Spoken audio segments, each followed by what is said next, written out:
Қайырлы күн, құрметті әріптестер. Мен сіздерге Padlet тақтада қалай жұмыс жасау керектігін көрсететін боламын. Ол үшін Google-ге padlet.com деп тересіз. Және Padlet-ке тіркелесіз. Егер Google аккаунтыңыз болса, Google аккаунт арқылы кіруге болады. Google аккаунтыңыз болмаса, тіркелесіз. Сол кезде сізге бірнеше шаблон шығады. Стена, хост, лента, раскадровка, колонки, беседы, карта және хронология деген бірнеше шаблондары шығады. Біз қазір бір жұмысты жасап көреміз. Жаңадан шаблон ашамыз және баптауларын реттеп аламыз. Мысалы, мен бір сабағымның тақырыбын жазамын. 10-шы сынып әдебиеттен Қаныш Сатпаев әйгілі геолог деген тақырыпта сабақ өтемін.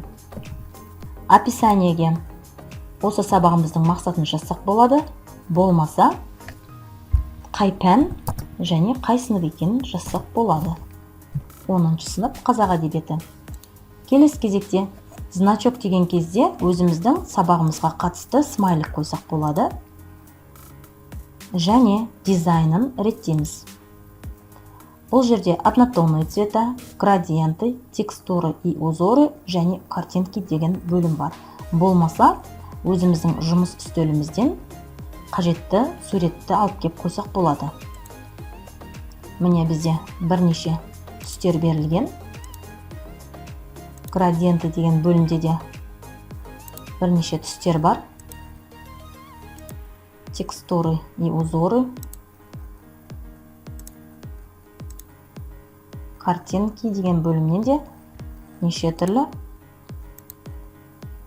суреттерді қойсаңыздар болады. Өздеріңіздің шеберліктеріңізге, фантазияларыңызға қарай суреттерді ауыстыра бересіздер. Міне мен мына суретті таңдадым.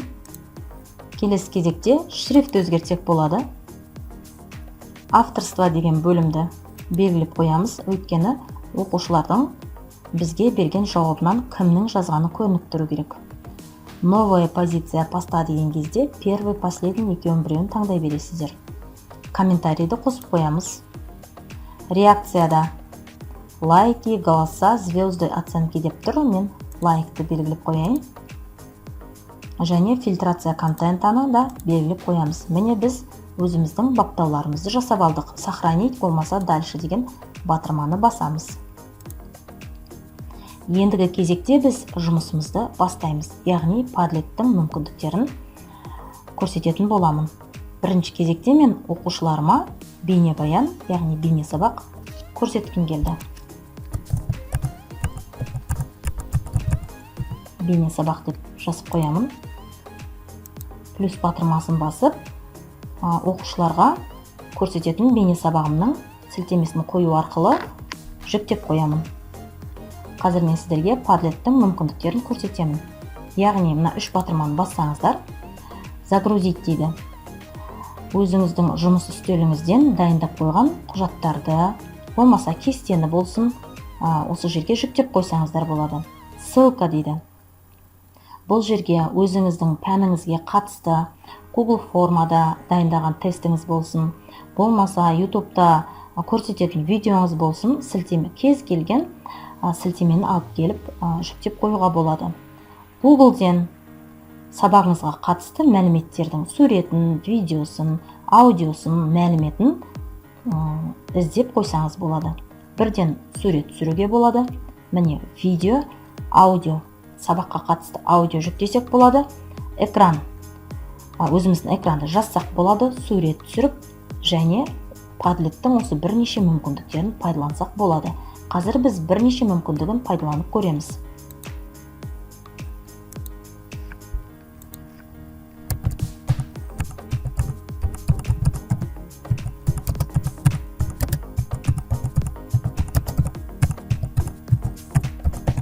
Бейне сабақта кім туралы айтылған деген сұрақ қояйық, және бейне сабақтың сілтемесін алып келіп қоямыз. Мен өзімнің сабағыма қатысты бейне сабақты дайындап қойдым. Сілтемесін жүктеп аламын және осында жүктеп қоямын. Міне оқушылар осы бейне сабақты көреді және бейне сабақта кім туралы айтылғандығын жазады. Міне добавить комментарий деген жерге оқушылар өздерінің плюс батырмасын басу арқылы жауаптарын жаза береді. Келесі кезекте добавить столбец. Келесі кезекте мен аудио жібергім келді оқушыларға. Аудио мәтінді тыңдап, сұрақтарға жауап беріңдер.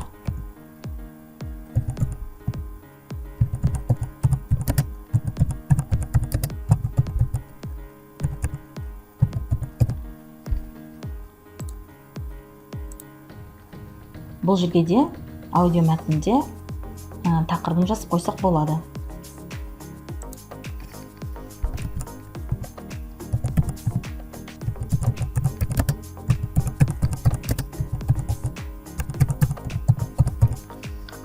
Енді аудио жазу үшін аудио бөлігін таңдаймыз. Және басу батырмасын басамыз. Оқушылар, роман эсседе кім туралы жазылған? Қаныш қай өңірде туып өскен? Неліктен бұл шығарма роман эссе деп аталған? Қаныш Сәтбаев не себепті шығармаға арқау болған? Міне біздің аудиомыз дайын. Аудиомызды сақтау үшін Playback and Save деген батырманы басамыз. Ал қайтадан аудиомызды басу үшін сбросить и начать заново деген батырманы басамыз. Міне тыңдап көрсек болады. Оқушылар, роман эсседе сохранить батырмасын басамыз. Біздің аудиомыз дайын. Енді оқушыларымыз біздің аудиоға өздері аудио түрінде жауап берсе болады.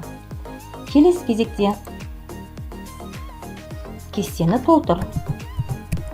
Кесте деген атау берейік. Және кестені толтыр. Толтыр деген тапсырма берейік. Мен жұмыс үстеліме арнайы кесте дайындап қойдым. Выбрать файл деген батырманы басамыз. Және жұмыс үстеліндегі дайындап қойған арнайы кестені жүктейміз. Кесте жүктеліп жатыр. Міне кестеміз жүктелді. Енді келесі кезекте біз Қаныш туралы сурет болмаса қосымша мәліметтерді берсек болады. Қосымша мәлімет.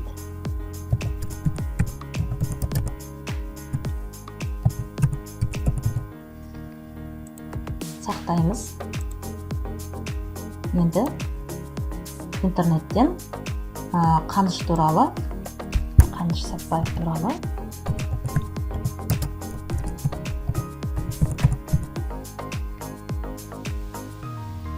сурет іздесек болады.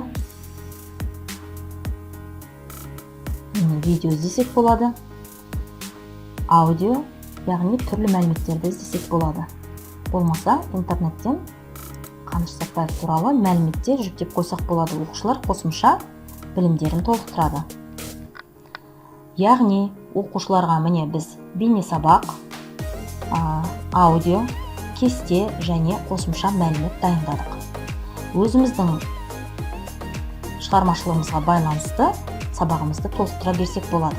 Оқушылармен осы сабағымызды бөлісу үшін поделиться батырмасын басамыз және копировать ссылку буфера деген батырманы басып, өзіміздің WhatsApp не Telegram тобымызға жібере қоямыз. Міне оқушыларға біздің Padlet-тегі тапсырмамыз кетті. Міне закрыть батырмасын басамыз. Осылайынан күнделікті тапсырманы жіберсек болады. Әріптестер, менің алдындағыда жасаған тапсырмаларымды көрсетіп өтсем болады. 9 сыныпқа Махамбет Өтемісұлы туралы тапсырма дайындадым. Бұл жерде оқушылар сұрақтарға жауап берген, аудионы тыңдап, аудиоға байланысты сұрақтарға жауап берген, видеоны көріп, видеоға да өздерінің пікірлерін білдірген. Тағы бір жұмысты көрсетіп жіберейін. Бұл жерде құрмалас сөйлемге қатысты, құрмалас сөйлемнің ішіндегі салалас құрмалас сөйлемге мысалдар келтірілген. міне ыңғайлас салаласқа, қарсылық салаласқа, себеп салдар салаласқа, кезектес және түсіндірме салаластарға мысалдар жазылған. Осылайынан өз тақталарыңызды күнделікті сабақта пайдалансаңыздар болады. Бүгінгі мәлімет сіздерге пайдалы болады деген ойдамын. Іске сәт. Дейін қойып тыңдағандарыңызға рахмет.